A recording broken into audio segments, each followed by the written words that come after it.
What's going on, everybody? Welcome to the Run Pure Sports NBA Hardwood Show. It's Friday, and we got the NBA winners for you. It's a 9-game slate. Excited to talk about it. We got Hoop, we got JT Hayes, and because it's Friday, we got JT Hayes, which we're excited about. He's fresh off the nice Falcons and Patriots game. Got to go check that out. It was a great game for you to watch, JT. So tell me a little bit about the game and your experience last night. You know, it's always exciting when you could go watch a just absolutely weaponless, talentless National Football League team. And that's what I got to do last night. It was, I had a good time. It was the first time I used my season tickets this year because it was a Thursday night game. I was traveling for work all week long. And I said, I had some buddies going, doing a little tailgate there. And I said, you know what, I'm going to go. I'm going to check this out. Mostly because I did want to see the Patriots in person. I can't remember the last time that I saw the Patriots live. And I will say this, if you're going to an NFL game, if you live in a city where there is an NFL team and the Patriots are coming, go and watch them. It is fascinating, the science of how they play. And one of the things that we've been talking about here at Run Pure Sports on our Sunday shows all week long when the Patriots are playing about their opponent is, hey, they're going to take away the top weapon for the other team. Right? So essentially the top weapon for the Falcons is the mascot, Freddie the Falcon. So I was expecting them to go down and tackle him, but in all seriousness, it was pretty interesting to see the way they bracketed Kyle Pitts and just the offense could do nothing. They were aggressive and just great defensively. An awesome game to watch from that standpoint. As a Falcons fan, look, it is a long, long rebuild ahead of us because Matt Ryan can't move at all in the pocket. He gets no protection. And we did get a glimpse of the backup, Josh Rosen. It was awesome. He threw one pass, completed it to the other team. So had a great time, drank some beers, but definitely not going to see the Falcons the next time I go. Yeah, Hoop, I'm sure you're upset you weren't able to make the game to see your favorite player, Nick Folk. I don't know if he's your favorite, but you like yourself some Nick Folk a little bit. But that was a painful game to watch, but you had a nice little night in the NBA streets instead. You know, turned like 7K into 35K. So congrats to you on that. But what were your thoughts on that game last night? Yeah, it was a good game if you're going to see the opposing team, like JT Hayes said. Like, they're very professional the way they get things done. It was not a good game if you are a Falcons fan or a DFS player that did not play enough of the Patriots defense. I mean, for Showdown last night, you had to have Patriots defense in the captain. I did not have that. So I, pulled the plug on that game rather quickly. I mean, that you could just tell. I mean, the Falcons had no chance. Mike Davis, I mean, oh my gosh, like he can't play ahead of Quadre Allison, and then they're even using someone else over him. I mean, tough scene for Mike Davis. But honestly, I was thinking about JT during the game because I saw you tweeted the stadium looked fabulous, and I was like, man, I hope he's crushing those beers inside because that's the only way. If you're a Falcon, you're probably not like a hardcore Falcons fan, are you? You're just like football fan, right? I'm a fan of the game. The one thing, It's funny because I was walking in and I was like, man, because I went in, like I said, I went in early to make some NBA lineups, sit down, have a beer. And I said, should I play this Showdown? Because I know the Falcons are going to get scorched and I should just go 5-1 starting with the defense. And I didn't do it because I'm like, no, it's a bad idea. I haven't looked at anything. Sure enough, I think that might've been the highest scoring defensive performance all season long. Yeah. I mean, and then my boy Folk too, like you said, man, going Folk just, sealed the deal. I mean, so defense and kicker, I think they're the two highest scoring players. I mean, the Patriots defense and Folk was very close if he wasn't the second. I mean, he would have been third or fourth. But yeah, it was not a fun game to watch. Like I said, unless you played the Patriots defense in captain, then I'm sure it was a pretty fun game. And there's good news too, right, Hoop? Because in just a couple of weeks, the Lions are going to get their first win because they play the Falcons. So I expect that they're going to get it done. And I don't know. I don't know about that, JT. I will say on the picking winner show that I do with Keg, on that show, I made a bet with Keg, and I said, hey, he said the Falcons are the worst team, he said Falcons are the worst team in the league. I said, who do you think's better? And he was like, oh, the Lions are better. I said, okay, I'll just make a wager on that. So I have the Falcons against the Lions for most wins this year, and I think I'm in good shape right now, JT. I mean, for who has the most wins on the season, you got lucky with a couple of those games earlier, but a couple of my buddies that I was there with last night, we were joking. We said, It tells you everything about the state of this team. As much as Cordy Patterson is my guy, and I've jumped on the train, if he matters this much to this team that without him you have nobody, that's not a good thing for the Atlanta Falcons. Yep, definitely not a good thing for them. Let's dive in, though, and talk about the Members Never Win segment. I know we had Hoop win some money last night, which I talked about before, but we had some nice little hits in the showdown. We had a $175K win for our boy Club Cam. He had a nice little hit last night there, Hoop. He's been crushing it on the showdown slate. Yeah. And then we also got Nicky the Stick. He had a nice little 15K hit in the showdown. So, hey, Club Cam won in some of the higher stake stuff. And then we had Nick winning some of the lower stake stuff, right? He did a little MME action and took a nice little paycheck down, a 15K. That is definitely something you love to see. So congrats to those members. Hoop, before we kind of dive in, what do we want to do? We want to get those likes up. Obviously, we got JT Hayes here on a Friday, so we want to boost those up for the people. And give me your breakdown on this slate so far, because this is a nice little slate. I think we got a ton of news that already broke. KD is out, Steph Curry is out, Draymond Green is out, and Jokic is questionable in the late game. So give me some of your thoughts here on this slate. I didn't realize that was our boy Club Cam that took down the 180. I mean, just an absolute hero. He won the Millie Maker in golf earlier on in the season. He crushes these showdown slates. He's very contrarian with the way he builds his teams. And yeah, Cam's the man. So congratulations to him. But he doesn't need the money. Super rich, like oil gas guy. So it's just like a drop in the bucket for him. In terms of this NBA slate, we got like a ton of news. Steph Curry out, Draymond Green out. So immediately we're going to be looking to some Golden State Warriors. We get Kevin Durant out. So we're going to be looking to some Nets guys. So, I mean, really, we have all the value in the world with the Warriors situation and the Nets situation. Now it's just a matter of finding the last few pieces. I mean, you're going to want to load up on those teams. There's no secret. I mean, these guys will be popular, but it's one of those situations where, I mean, you can't just avoid these guys because they're going to be popular. I think you just, eat the chalk, as people like to say, and kind of move on and find other ways to be different. But it's a great slate, even outside of that situation, 9 games. So yeah, I'm definitely looking forward to this slate and breaking it down with you guys.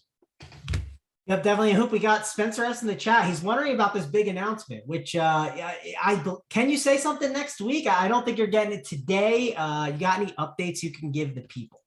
Yeah, I mean, like I said, I learned a lesson in marketing. The guy in the chat put it best last week. What is it? Undersell, over deliver, right? And your boy totally whiffed on that like last week. I thought we'd be ready to roll this out.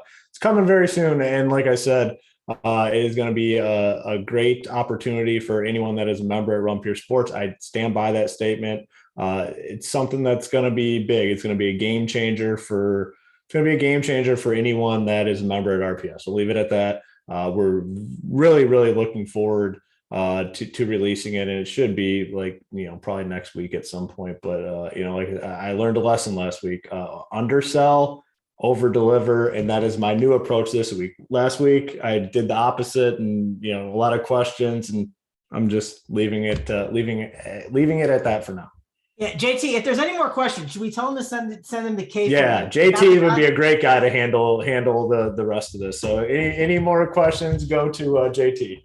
I love DMs, but I was talking with Kevin Fowler early in the week, and he said he wished more members would just reach out to him randomly, without invitation, asking 2v2s, 3v3s. Actually, K Fallick even likes the 4v4s. So any of those, hit him up in the chat.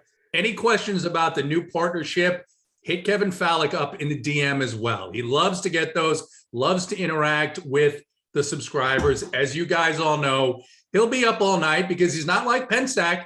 He's kind of a non-practicing Jew, so it's all good. After sundown, it doesn't matter. So hit up K Fallick in his DMs. He loves it. Yeah. Any schedule concerns, he's got all the answers there for you. He does. He loves to tweak the schedule. He's got a lot of thoughts about it, and he'll talk about it with you. For sure. Let's dive in and talk about this slate. JT, let's break it down. We got the first game up, and let's talk about the Warriors Pistons, JT, because hey, Steph Curry decided I'm not playing in this game. Draymond Green, he went to college in the old Michigan State area. He said, hey, I'm not playing in this game either. So we got a nice little game where the Warriors, even though they're missing their 2 best players, They are 2-point road favorites here still. JT, what are you doing here with the Warriors with both those guys out? Massive usage to go around. And I assume you're going to have some Warriors in your lineup. Yeah, I mean, ignore the beautiful 201.5 total here. But you know what this, and this is one of the things that I think for me is something I need to think about on this slate. And I'm interested to get your thoughts on it. You remember that game last season where the Bucks all of a sudden, similar type situation, they had played a bunch of games, maybe one of those 4 games in 8 days, something like that. And like an hour before tip, it was one by one, all of the Bucks regulars get ruled out, and it left like one regular, right? And that guy played like 3 minutes. And what I'm wondering is for the Wiggins and Poole here, right?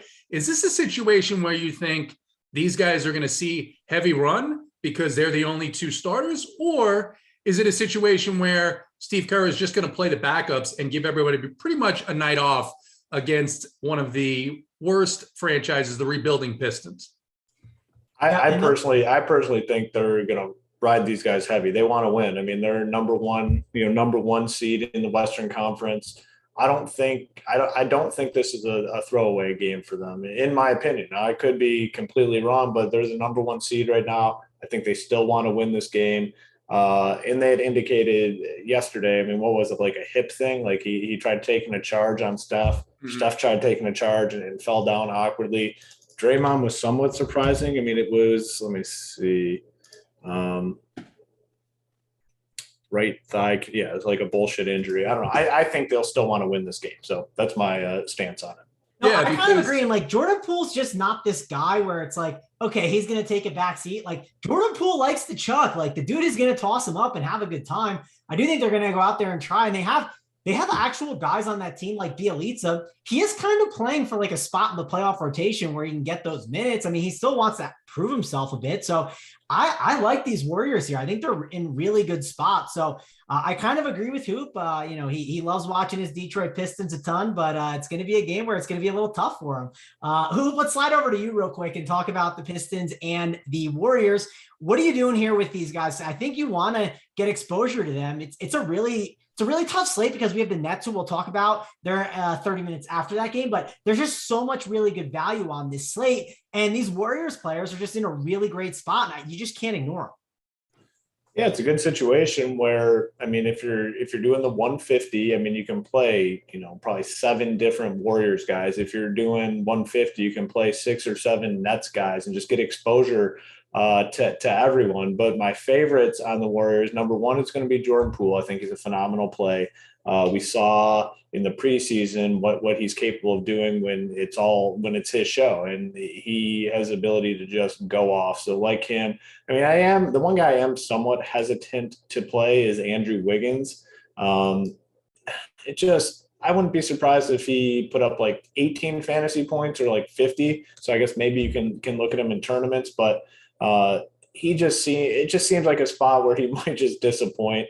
Damian Lee, Toscano Anderson, Bielitsa like a ton at 3.2K. You got Gary Payton. I mean, you can play all of these guys. Poole's my favorite. Bielitsa is probably my second favorite. And the other thing that this does with them resting Steph and Draymond, it brings a guy like Cade Cunningham back into the conversation. Finally, 2 really good games back to back, 51. 41 fantasy points, playing mid-30s in terms of minutes. Now we got a competitive game here. Warriors only favored by 2, so he's probably going to play the 35 minutes. Just really finding himself right now. Probably the only guy, though, on the Pistons that I would consider, but I think he's a strong option in tournaments. But Jordan Poole, I think, is just a really, really strong option today. And then you can mix in, a plethora of other Warriors guys as well. Yeah, JT, any other Warriors you want to mix in? And also on the Pistons side, you talked about with the Falcons, the mascot was their best player. You can argue that Hooper, the Pistons mascot, is their best player. So do you want to play some Cade Cunningham, or would you rather play the mascot Hooper? Yeah, I mean, I think the mascot's in play, but it is Dwayne Casey, so you never know if even the mascot's going to get the minutes here. I mean, you guys know the mascot's name, right? Yeah, I just said it. His name's Hooper. Hooper, yeah. Is that what you named your name after, Hooper? You're like, okay. Yeah, I named myself after the Pistons mascot. Yeah. I mean, that is quite the admission. I am very, very interested in hearing the backstory. It also is the anniversary of the Malice at the Palace too. So maybe the Pistons get up for this one, right? That's right. Maybe there'll be a free for all in the middle of the game. Yeah. That would be exciting. But I asked that question earlier because a lot of the projections, the optos are coming up with the Gary Paytons, Damian Lee, Bielitsa. They're not coming up with Wiggins. They're not coming up with Poole. And I do think there's some people that could be scared off of that. I agree completely with Hoop. Wiggins could be like, I don't want to play this game. Why didn't you rule me out too? Why can't I have the night off? Whereas I do agree also, Mangone, that, Jordan Poole's a guy who's like, all right, great. I get to run the offense now and basically have the whole show to himself, the first shot, everything like that. On the other side of this game, I think you can play Cade Cunningham. Earlier in the day, I saw that, Jeremy Grant's one of these guys who has a big game once a month, but the reality is with the value that we have, I don't think there's any need to play anybody else from this Pistons team. I think you can play Cade, take a shot at him getting another 50-point game in a spot where if the game is close, he's got a shot at that, but I'm probably off of the rest of these Pistons guys. All right. I do want to mention, the starters are going to be very, very important for this game. So let's wait on the starters. I think talking about that in the Discord chat, you'll see updates on the core plays, cash chart for that. That'll be important. Like, let's say you see Bielitsa starting. Well, I think Bielitsa becomes a better play. Let's say you see Juan Toscano-Anderson starting. Well, then I think he becomes a better play. I think that's going to be very important with this slate. So get in that Discord chat, use that code RPSHeater25, get you 25% off. You can hang out with us. We'll be breaking it all down in there. And of course, we'll be providing all the info, and you got K-Falix charts in there. So you got to get in that. And hey, Saturday is right around the corner, Hoop, and that means MMA. That means college football. I mean, all the sports one price. Tell people a little bit about that, because hey, I'll be doing college football stuff tomorrow. I've already looked at the slate. I absolutely love it. And I'm sure you'll be diving in there, giving out some MMA stuff as well. Yeah, good MMA card tomorrow. Title, I think the playbook's actually already up with core plays and everything. Title's just absolutely on top of it. So, all sports, one price. I mean, we always talk about it. Other sites kind of charge you every time a new sport starts. Not here at Run Pure Sports. Everything is under the same umbrella in terms of pricing. Right now is a good time. Obviously, we have NFL Showdowns, NBA, MMA, NASCAR, college football, college basketball starts. Our boy Stevie Boynton. I mean, I don't think there's anyone out there more knowledgeable on college basketball than Steve Boynton. Absolutely crushes the content. All these sports, one price, great deal. Now is, as we say, a great time to join the movement, right? Yep. Join the movement. JT, I'm sure you'll be in there bringing out some winners too. We got NFL Sunday this weekend. So have you looked at the NFL slate yet, JT Hayes? Yeah, I'm excited for this slate. It got a little bit more dicey or more interesting, depending on how you look at it. Just within the last hour, Amari Cooper out due to COVID concerns. Alvin Kamara is out once again. Elijah Mitchell for the 49ers. I hate the 49ers. He's out. So JaMychal Hasty is out as well for that team. So it's gonna make the slate more interesting. There's gonna be some obvious value there, and you got that big game that I'm going to be writing up in the Gems articles, Cowboys Chiefs, and we'll see. Obviously, the whole spot changes, right, with Amari Cooper out, because now maybe you look to guys like Michael Gallup, try and guess what the Dallas offense is going to do without one of their major weapons. Yeah, no, that's going to be really big news. Obviously, get in the Discord chat, check out Hoop's Playbook. We got everything that you need over here at Run Pure, but we can move on. We can go talk about the next game, and we got the Pacers and the Hornets, which typically you would say, hey, 216 total. It's a close one. This is a great game. JT, I'll go over to you. I mean, LaMelo Ball's there, and he's 10-4. I just think that's too much, especially on this slate. I don't think it's a necessary guy to spend up on today. I think Malcolm Brogdon at 8-3 is certainly in play, but again, I don't know if it's the right slate. Of course, if you're playing 150 lineups, it makes some sense. JT, Pacers and Hornets, anything jump out to you here? Yeah, that's the biggest point, is this slate kind of lends itself where the value is. We just talked about Golden State. We're going to get to Brooklyn, and why would you play any of these other mid-range plays? It kind of lends itself to stars and scrub. You've got all these 3K guys. You can get to, the higher price guys that we'll talk about later. In this game, I mean, the Pacers have been terrible against point guards, but that price is kind of high for LaMelo. It's certainly not beyond the realm of possibility that he puts up a big game here.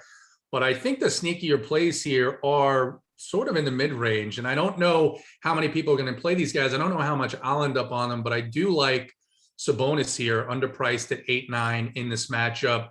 Charlotte continues to get killed by big men down low, both power forwards and centers. Miles Turner's been kind of crappy. He started the year on fire, has had 2 pretty poor games in a row, but now he's down to just 6'4". Again, there's some lower price centers that I think would be my more favorite plays at that position. And then on the side of Charlotte, I think you can look at Miles Bridges, another guy that had a bunch of big games early in the season. PJ Washington is out, a little bit more usage there for him, but these are 2 healthy teams, and we do have a slate where there's a ton of injuries and bumps to other players. But I think my favorite guys on this one are Sabonis and Miles Bridges.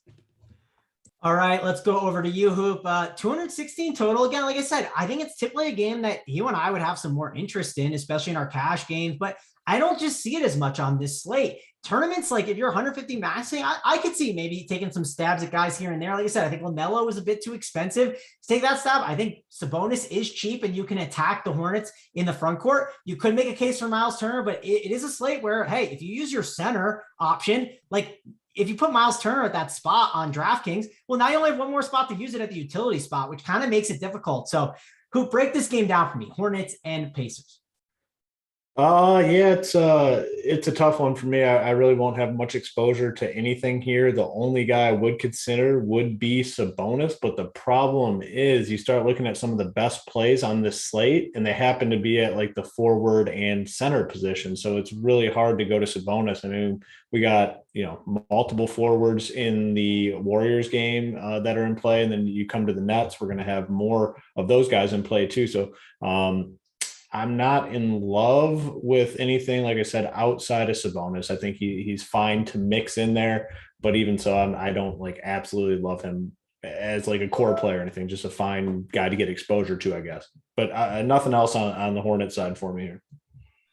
All right, let's move on. Let's talk about the next game. Let's go to the Nets and the Magic, which, hey, that's obviously a game that we're going to want to look at. The Nets are still 10-point favorites. You have no Kevin Durant, which is huge, obviously. Let's go over to you, JT. Harden, is he just the best spend up on this slate? Is he a guy that you're locking into your lineups? And then Patty Mills is a value. Bruce Brown, Aldridge, Griffin. I mean, there's so many guys that you can mix and match throughout your lineups. Even James Johnson at 3K certainly could be in play. A lot to like in this game. What are you doing here, JT? Yeah, I think you have to be exposed to the Nets here. I think there's just no other way around it. Joe Harris is already out. Now you've got Durant out. So Harden is up there. Harden is at 11-2. But again, on this slate, you have to think his floor here is 55, right? I mean, he's going to play all these minutes. It's been a good spot for opposing point guards against the Magic.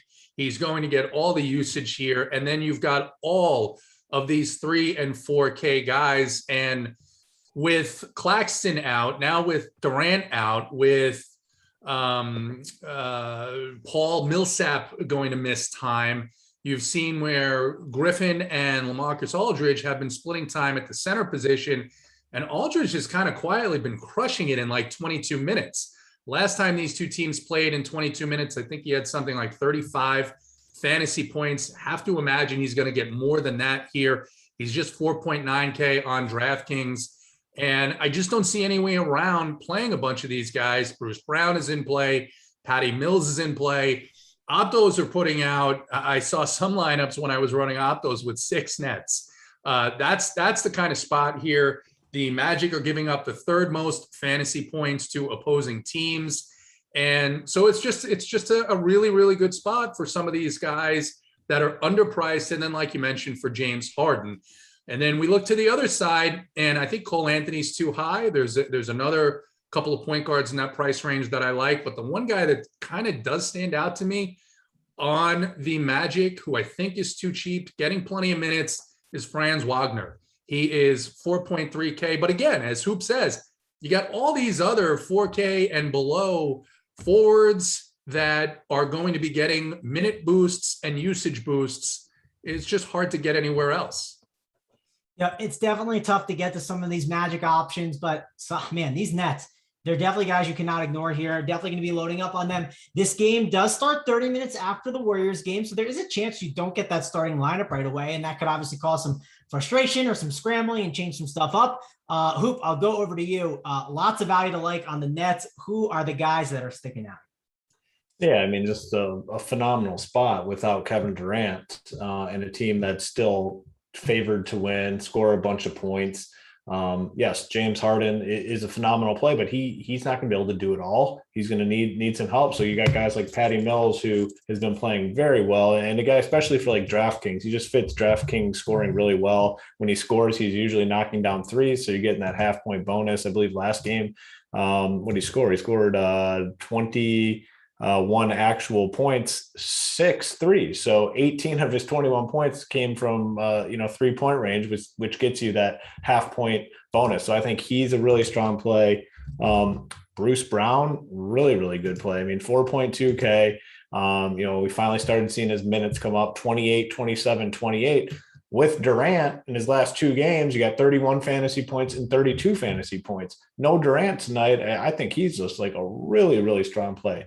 Lamarcus Aldridge, another guy who, like JT said, in short periods of time, able to put up big fantasy points. The encouraging part is last game, they let him play 30 minutes. So in this spot where he's likely going to start, have to imagine upper 20s in terms of minutes here. So he's a strong play. The one guy that I see popping that I don't love is Blake Griffin. They just have not shown the ability to let him go out there and play a ton of minutes, even in these spots. It's looking like maybe like a cap of like 25, 26 minutes, which, yeah, you could definitely get it done in that amount of time. I just think the ceiling is much, much higher on some of these other guys. Full punt, DeAndre Bembry played 31 minutes a couple of games ago. Wouldn't be surprised if he got a lot of run. James Johnson is another guy that's 3K. He played 24 minutes last game. He's a guy that's always productive when he's out there on the court. So a lot to like on the Nets side. I mean, you definitely, I guess even like you compare the Warriors guys to the Nets guys. I probably prefer the Nets guys in terms of value a little bit more. Just seems like these guys are more stable. I mean, when you go to the Warriors situation, there's a lot of other guys that they can mix in here. Like this Jonathan Kuminga guy. Don't know much about him, but he could be in there stealing some minutes. With the Nets, you kind of know the guys that are getting the real big boost here. So love the Nets.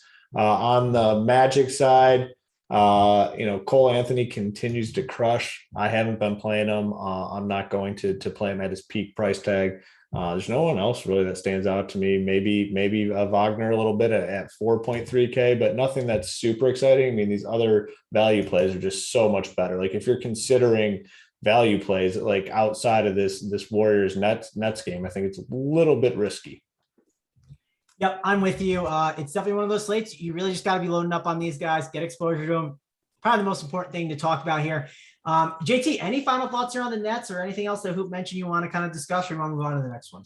No, someone asked in chat about Mo Bamba, and last couple of seasons you could take advantage of the Nets down low, but like Hoop says, I mean, do I want to play Aldridge at 4.9 or do I want to play Bamba at 6.5? I mean, I just think the slate lends itself to some of these lower priced plays in the center position, especially in the first couple of games. All right, we got a couple things in the chat. Joey Work, hey guys, when can I get an RPS t-shirt or hat? Hoop, that's a Big T question, right? Big T is gonna FedEx everything out to Joey Work. I mean, I hear Big T always talk up Joey winners, and he loves Joey Work, and Joey Work not having a hat or shirt, it sounds very hurtful, right, Hoop? Yeah, that's like shocking to me that our boy Joey still does not have a shirt. I'm going to blame Big T, but I'm now the person that deals with that. So if Joey sends me his address, I'll definitely get him some gear. It was a Big T thing in the past. Now it's a Hoop thing. So shoot me your address. I'll get you hooked up.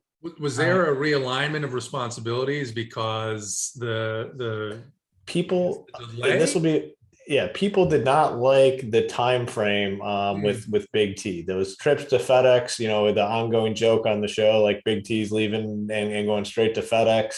Wasn't the case. And Big T did not enjoy his once a month FedEx trip. So now it's my responsibility. Hoop, I actually have someone who was asking the other day, I got some, I was supposed to get it a month ago. I still haven't gotten it. So now I know now I have to DM you actually. So I'll make sure to take care of that for that one person. If he is listening, I'll make sure to do that.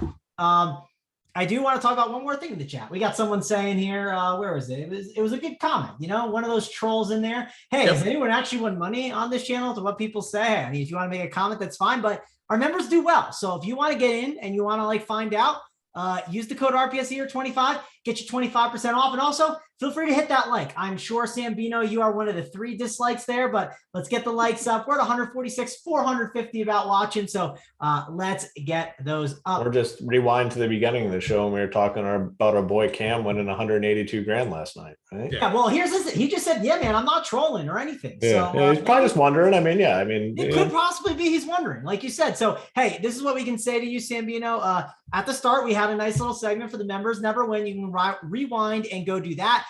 Some of the other stuff we have, let's just go through it right now real quick. I mean, we have core plays for you. So if you are not a subscriber and don't know much about the core plays, you get Big T, JSU, JT Hayes. You get all of our core plays. You get the cash chart, which you can help fill out your lineup or play your cash games with me and Hoop. We give you 3 core plays over there. You got AP's heat map. It gives you all of the updates on what players he's underweight on, what players he's overweight on, what players are good plays, bad plays.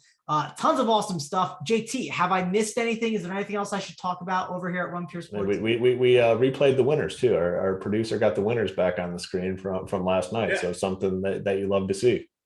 Put that on and live shows like this, Sambino, and all weekend long for NFL. NFL, I don't think there's another content provider that starts at the crack of dawn, right? Early in the morning, 8:45, our first show going all the way up until lock. So do us a favor. Take your dislike away, give us a like, and that ratio for the rest of you watching is very, very hurtful. No, so here's the thing. We're just so trained, right? That there's this troll that always jumps in our chat and is annoying every day. Oh, yeah, I think this guy was being genuine. He was just genuinely asking, hey, if I follow these guys, can I win money? And the short answer is yes, I'd say. I mean, we've had a lot of people win life-changing money, I'd say, over the course of the last year and a half. So if you apply our content properly, you can certainly do well. Listen, I'm on board with Sambino. I like the guy. He's just asking questions, which again, we're not used to. Our apologies. No hate needed there. But we're trying to help. Sambino's our boy now. He's a loyal listener. He's going to be with us. I can tell. He's in. If Sambino sticks with it, who knows? Maybe he'll get some gear along the way. We'll have to see. But let's move on. Before we move on, the best part about the gear is Hoop says now he does it, but you know what? It's great because Big T still gets all the credit. Because I saw someone yesterday posting on Twitter, I got my shirt. Thanks, Big T. Yeah, that's just how. Hey, that's Hoop's life. All right. Whatever I do, people just assume that it's something that Big T did and he gets the credit. Hey, I'm cool with it. When I saw Big T and AP get the on an NHL win, I knew. I was like, okay, it doesn't matter at this point. Big T's always on it. It doesn't matter. And there's no chance if you follow Big T, he had nothing to do with any NHL content because that is a sport you'll never see him. I don't know about never, but I don't think you'll see him step foot in those streets too much. But let's dive in and talk about the next game. We've obviously taken up a lot of time because those first couple games were important. I'm sure it'll be a little bit of a breeze going the rest of the way. So get those likes in, subscribe to the channel if you want to check out all the content we have. And guys like Sambino just stumbled upon us. Listen, NFL Sunday, if you show up, JT, what time does that show start that you do with AP and Tambo Sunday morning? Is it 9 a.m.? Is that when the NFL content starts? It's actually before that. It's 8:45. You can have breakfast with us. AP says he's going to be hurting on Sunday, but he's a true pro. And I know that you won't be able to tell that he's hurting outside of the sunglasses that he's likely going to be wearing. Yeah. So JT, it's tough now that I'm in Colorado. The 2 hours back, it's been a little bit tougher to wake up on the Sunday morning. So we got, as JT just said, 8:45 a.m. Check that show out. I try to get you guys on while I'm driving to get my coffee in the morning. So get a little listen to you guys in. And then after that, 10 o'clock, you get Hoop, you get Big T, Holden. They break it all down for you there on the YouTube channel. And then you get the premium show at 11:30 with Holden, or not, is it with Holden? Yeah, Holden's there, I think, and JSU and JJ. They give you all the content that you guys need over there. So, hey, check that out. It's definitely a great way to spend your NFL Sunday. We give you the winners, and we have a lot of fun along the way. Let's move on to talk about the next game, though, because this one is one that would be really important if it wasn't for those other pieces of news. And I do think you can have some really good plays in this game. Celtics have Robert Williams as questionable. They have Dennis Schroeder as questionable. If you see both those guys out, man, those are some nice boosts to Smart, Tatum, and Horford. But Hoop, are those bumps enough to play those guys? And with all the value, are you slamming in guys like Westbrook into your lineup or Anthony Davis, or even mixing and matching a mid-tier option in Talon Horton-Tucker, who has just been phenomenal over the past couple games? Yeah, so I mean, a lot of news that we're waiting on here for this game. Like LeBron James is also like questionable. So on the Lakers side, it all depends on LeBron. I mean, if LeBron's in, I mean, there's no way I'm clicking a Lakers name on the slate, and I think it would be a mistake to do so. If he's out, my favorite guy would still be Horton-Tucker. He looks damn good. Like, just he's playing really, really good right now. Slate winning upside. We saw it the other night, but LeBron James would have to be out to really consider him.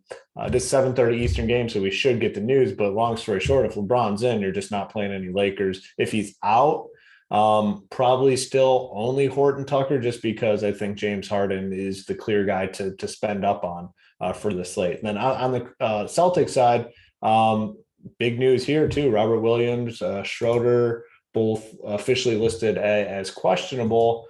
I really wouldn't be looking to the extreme cheap guys in this situation. Marcus Smart, I think, would be in play here. He's not really in that full value price range where we're already set with that with the Nets and Warriors situation. So I think Smart's a guy that you could consider. Tatum would become an interesting option as a spend up. We're going to be able to spend up probably on a secondary guy. He's a little cheaper than Westbrook and Anthony Davis.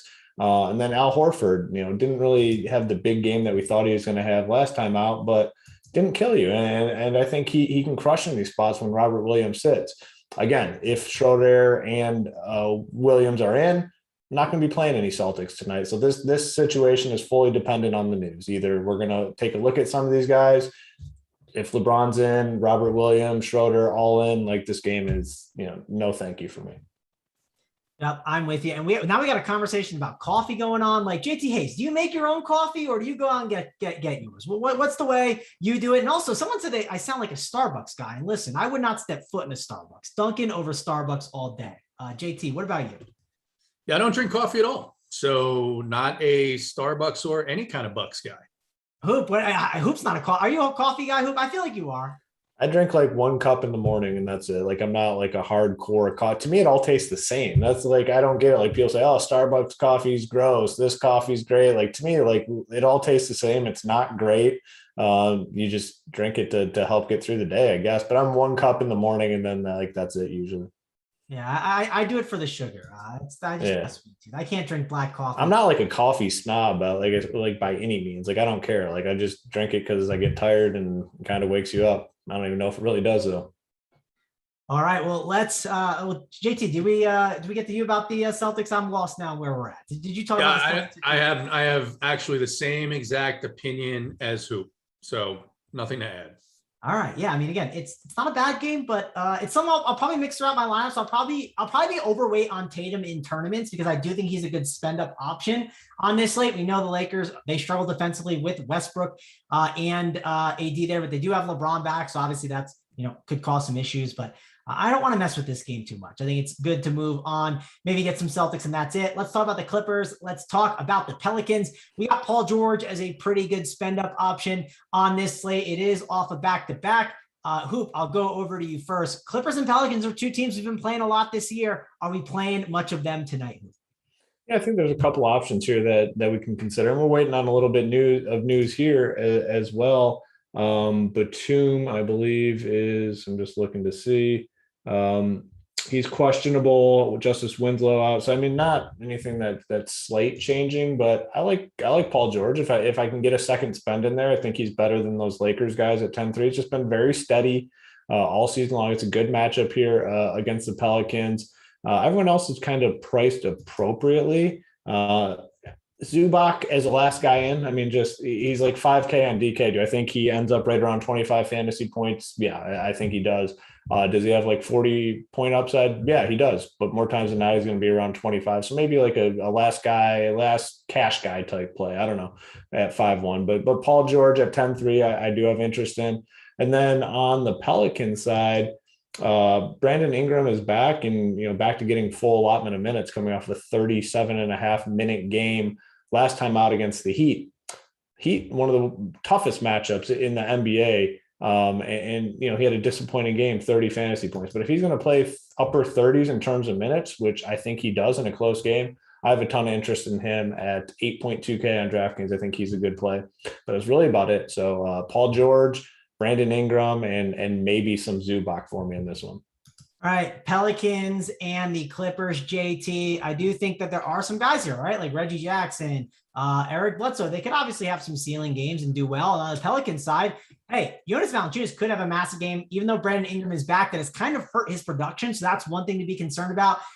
What are you doing here with these guys? It does feel like the Pelicans, they're a little bit priced up now with Brandon Ingram back. Yeah, it's a little bit hard to play Valanciunas at that price when he's not getting the same amount of usage. So Paul George finally at a price where I think you can play him here at 10-3, a decent spot. And then one note on Bledsoe, really got into it with this team. Bledsoe is a guy who hates the teams that he played for in the past. He's always had good games. He's getting that usage. He's cheaper than Reggie Jackson at just 5'9". So I would consider him if I was doing a bunch of lineups, but again, same issue where I think that these other guys in the earlier games at the particularly shooting guard position are just much better plays. So I might throw him in a lineup. All right, let's move on to the next game. Before we do that, guys, hit the like, hit the subscribe. Again, helps us out a ton. We love to see that, but let's move on. Let's talk about the Thunder and the Bucks, which, man, feels like the wrong slate to roster the Thunder. I get it. It's a nice total, but I just think you fade the Thunder today. On the Bucks side, yes, Giannis could easily be a great raw point spend up play. Bobby Portis could have a massive game. We know the Thunder have been getting killed by big men. Hoop, I'll go to you first. Bucks and Thunder. What are you doing with this game? It's probably a full fade for me. I'm just looking to see if I have anything. Definitely nothing on the Thunder side. Just a brutal spot for them. There's no one that stands out from a price perspective. So yeah, definitely fading the Thunder. On the Bucks side, man, they're like back to full strength outside of Lopez. Yeah, I don't see any place here. I think everyone in this game is a real bad play. Giannis at 12-3, I guess you could maybe make the case, but man, 12-3, and that's a big boy price tag. And they're finally pricing these stars appropriate on DraftKings. So kudos to them. But on this slate, 12-3 for Giannis when they're kind of getting back to full strength in a potential blowout spot, no interest here at all. All right, JT, what about you? Thunder and the Bucks. Like I said, rough game. I think it's a good cross-off one unless you wanted to get some Giannis's raw points, but I don't really want to mess with this game. How about you? I couldn't imagine playing anybody from this game. Look at that. Short and sweet and straight to the point. That's what JT Hayes brings. Let's move on. Let's talk about the Bulls and the Nuggets where, hey, JT, not so fast. We can't just say, all right, we can't play anything in this game because, hey, Jokic is a great raw points play. Jokic is also a guy that's questionable. I mean, there's a lot going on in this game. And you can argue the Bulls, some of these guys, yes, Caruso feels a little more priced up. Lonzo Ball, he does have a ceiling. He does have upside, I think, at that price. And Levine and DDR have been absolutely crushing it. So there are some really good options to consider. JT Hayes, Nuggets and Bulls. What are you doing here with this game? Yeah, on DraftKings, the pricing has finally caught up to DeMar DeRozan. He's 9K. Levine is up at 8.6. Lonzo is the guy that's priced down. And the thing with Lonzo is he could have 55 or he could have, 25, depending on how the usage goes. It has been a good spot for opposing point guards. And then if Jokic is out, Zeke Naji has already been ruled out as well. So it would give me a little bit of interest in Aaron Gordon. He's priced down. He's 5'3", but I don't see a lot from this game that I love. It's one of the later games here, going to start at 9:00, and I don't know that we're going to get. It's Mike Malone, so we're probably not going to get the Jokic news until right around 8:45, 8:50, something like that. So it makes it really tough. I think you can play him, but still that 12K price tag, he's got to do so much. And I liked it a lot better when Barton was out. Now with Barton back, he just has to do a little bit less. So don't know if I don't know if I'm going to end up with anybody from this game, to be honest. So I would love to spend up on Jokic if you told me he played. There's just so much value where just plugging in Jokic and him getting 60 to 80 fantasy points sounds like a good time. Sure, yesterday he only got 57.5, but he was at 45 at half. We know what his ceiling can be. He's definitely someone I want to consider on this slate. Hoop, how are you handling with Jokic questionable? Because one of the problems is you lock into these guys at 7 and 730 and a lot of these values, and if they take up too much of your roster spots, now what happens if Jokic is ruled out? Like, who's my new raw point spend up? Like, what if I don't get the news in time? There's just a lot of question marks where it comes to Jokic where I don't know what to do with him. And I think it's one of the trickier parts on this slate. Yeah, I mean, it's potentially one of the trickiest, because you got a guy here that can legit just break the slate if he plays. And it's a pretty good spot here at home against the Bulls. No Vucevic. I mean, if he's in, they're coming off a loss. They're going to want to win here tonight. Like, if he's in, he could go off for 70, 75, and you're going to need him to win. Now, the problem comes down to roster construction. We have all these value guys, early that we want to lock in. We have a spend in James Harden. I think Jokic comes in very low owned today. And if you're someone that's a tournament player, if you're someone that's 150, definitely get some exposure to Jokic. And there's ways to go around it. If you lock him in and he gets ruled out before, there's other options. I mean, you got like Fred VanVleet as a potential spendish range. You got Porzingis, you got Brunson, De'Aaron Fox, you got, Levine on the other side. Like, there are guys that you can pivot to. The problem would lie in these lineups where you only have Jokic left. Let's say you lock in all that value for Golden State, you lock in all that value on the net side, and then maybe you play Harden and Jokic together. If you only have Jokic left, there's not going to be a direct spend up type stud to go to. So your lineups might be good, but I still think it's worth the risk in some of these lineups because it's going to come in at very low ownership. And like I said, he is the guy that can come out and just end things for people that faded him. If he's out, it's just hard to build your lineups leaving room for some of these other guys. So, I'm fine, kind of ignoring the other dudes. We have really good value plays already in the Warriors and the Nets. And then on the Bulls side, man, the prices, I mean, they've adjusted these prices way up. Caruso coming off a massive game, he's now 5.4K, Levine 8.6, DeRozan 9K. I guess my favorite play on the Bulls side would be Lonzo because he's only 6.7K. So I don't mind Lonzo as a play here, but that's about it. All right. JT, any final thoughts here? I know you know the parents of some of these players. So do you have any inside info on Mr. Jokic's status for today, JT? Yeah, I tried to send a text to Nicola's parents, but the translator was off today. Couldn't get a hold of him. It's been very difficult. Who brings up a great point, though, and this is the challenge because it is a great tournament leverage spot here to say I'm going to play at least a handful of lineups, right? If Jokic is in. If you're a maniac, play every lineup like he's in.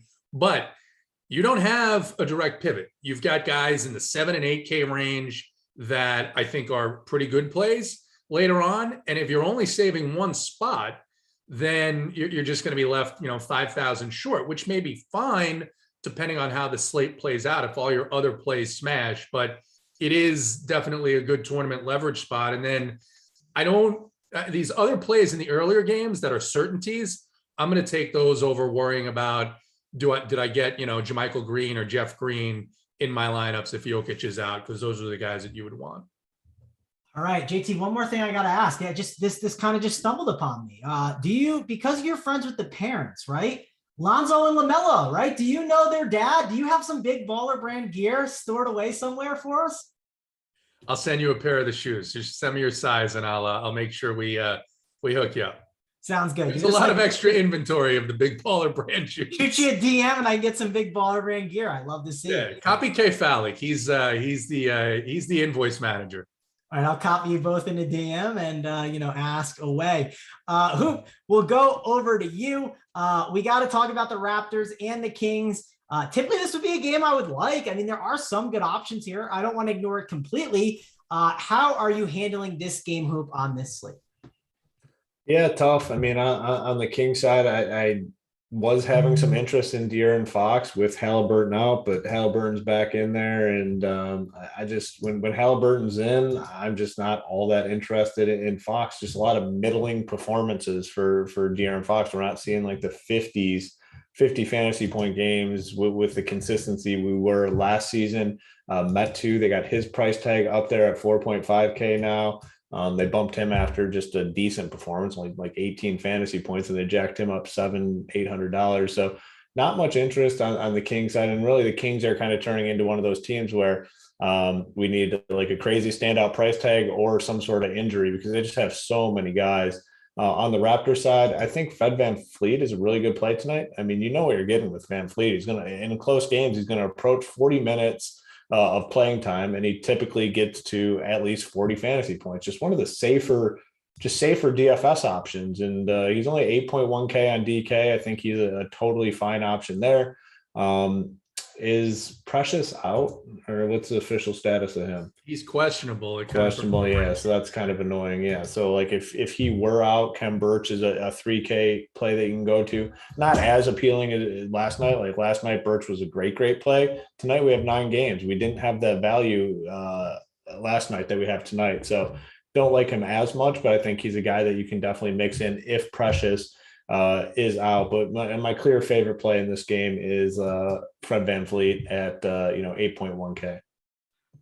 All right, JT, let me go over to you. Before we do that, we got about 200 likes. We're at 477 watching. JT, do we got a number here with like 2 games left? What are we doing here? We got to give out the plays. We want to make sure that we can give the plays out to the people. What's the number here we're looking at here, JT? Is we got to get, honestly, this number is humiliating. It's humiliating. And I don't want to be too harsh because there's not a lot of time left, but we have to get to 250. We have to get to a quick 250 in order to get the plays. That's just mandatory.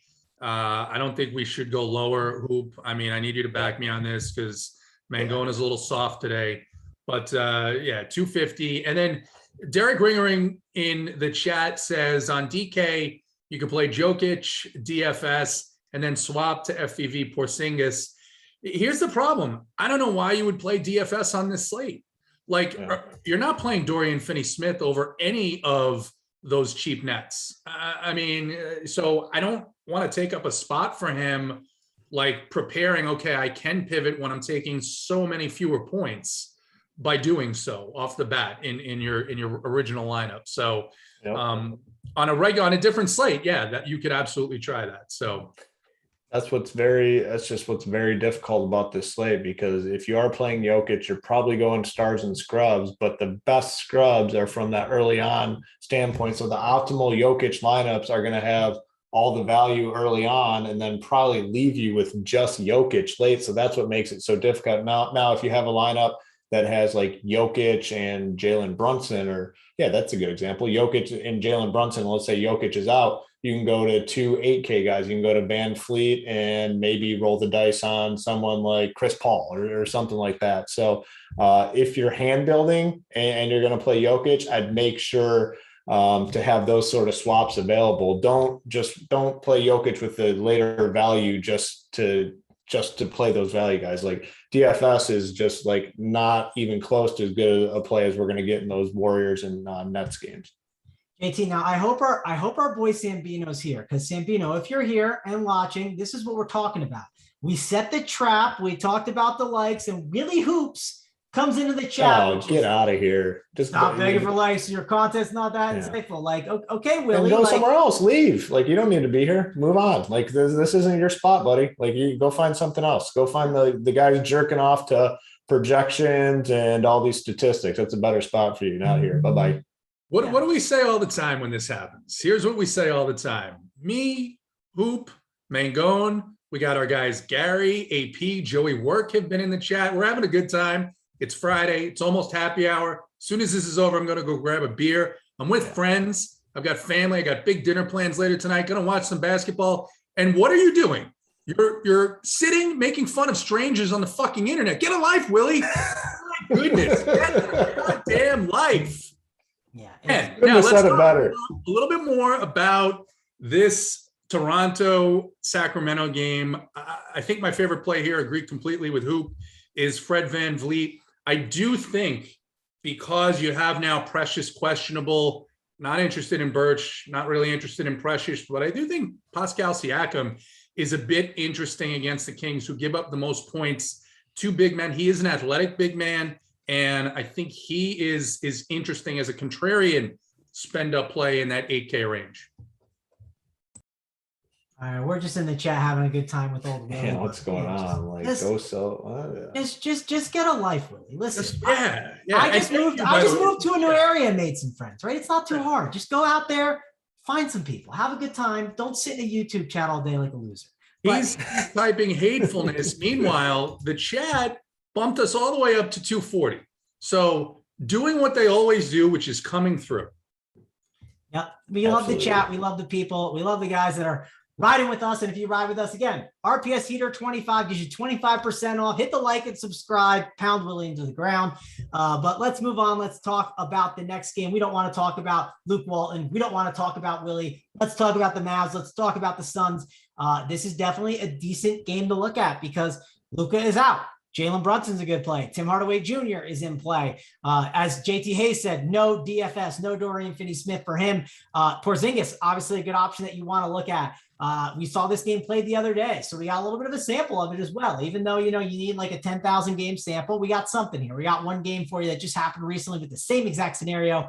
Hoop, I'll go over to you. What did you see in the one game sample of the Mavericks and Suns when we saw this game recently with Luka out?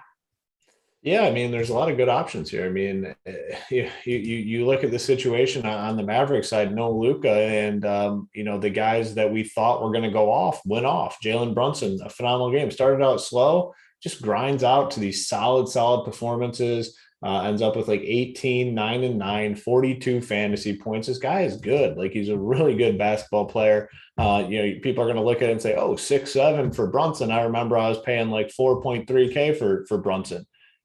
Brunson's a baller, and I still like him at 6.7. I think he's a phenomenal play. Mangone, our boy Porzingis, just continues to crush. It's been a good ride since I got on that one time. I mean, the other day I played him. Did you play him, Hoop, and it worked out okay? Yeah. Just he was a phenomenal, just playing phenomenal basketball. And again, 7.8K, it's a little bit uncomfortable, but just playing great. If this game stays close, I mean, one of these two are most likely going off, and there's potential for both of them to go off. Hardaway Jr. at 5.5, again, did really well in this same matchup last time out. I mean, and the one thing with Hardaway Jr., 23 shots. He shot the ball 23 times in that game. They need it. They just don't have the scorers. So I think he's a fine option at 5.5K. Then on the Suns side,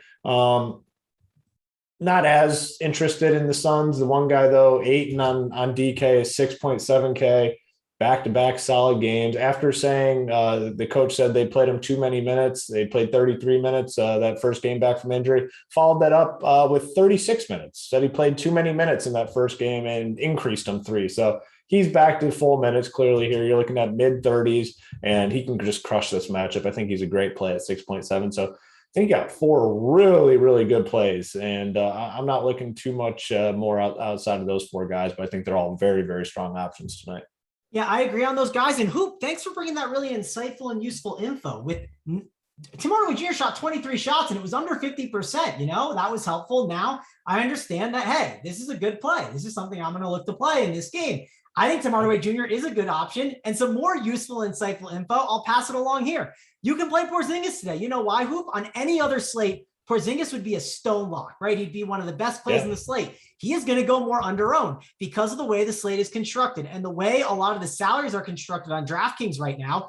Jokic is 12K. That's kind of pricey. They've priced up some of these other high-end guys, where some of these mid-tier guys are the better values. And Porzingis at 7.8 will not be as highly owned. So Willie, if you're still watching, there's some insightful info for you. I think you should be overweight on Porzingis. JT Hayes, do you agree? Should we be overweight on Porzingis in our tournament lineups? I do agree. And in addition to Hardaway taking 23 shots and only hitting 9, Porzingis took 20 shots and only hit 7. So he still ended with 47 DraftKings points. He hits a couple more shots. He gets another assist. Boom, he's in the mid-50s. So I like those two guys. The other guy in this game, the last time they played, who shot the ball pretty poorly, Chris Paul. This has usually been, especially with Doncic out, a good spot for opposing point guards. Chris Paul priced down a little bit now to just 8.5. I don't think anyone is going to own him whatsoever. He only shot 2 for 12 last time these two teams played just a couple of nights ago. So I do like Chris Paul a little bit. I'm going to have him in at least a couple of lineups as a contrarian option because, again, you're going to play the guys from the early games, and then you're going to have these 8, 9, 10K guys in addition that are on these later games. So I like them as well. Brunson is the guy that I probably just don't think I'm going to have a lot of. Price went up a little bit. And at that price point, I think I'd rather go to those cheaper plays and focus on the Porzingises and some of these other plays in the later games. Yeah, and also DeAndre Ayton at 6'7". We saw him go for 41 in this spot, and he obviously could see a ton of minutes, and they might need his size. So I do think Ayton is another guy that you could play. The problem is that center position. It's a little tough to get him in there because, again, if you play some of these value centers, well, now I don't have as many spots for the center option over on DraftKings. We do have some news, so let's provide some insight for the people. It's nothing that you can really get crazy about yet, but it's something to monitor. Robert Williams, Dennis Shortair, we got the update, game time decision. So if you get in that Discord chat, we'll definitely be giving you updates. You know who else will be giving you those updates? JSU. He'll be up doing the Up the Lock show with Holden. They will provide you all of the useful and insightful info that you need on the premium show. That's got to be our new. That's got to be our new company slogan. Providing you all the insightful. What was the word? Insightful and useful info. Yeah.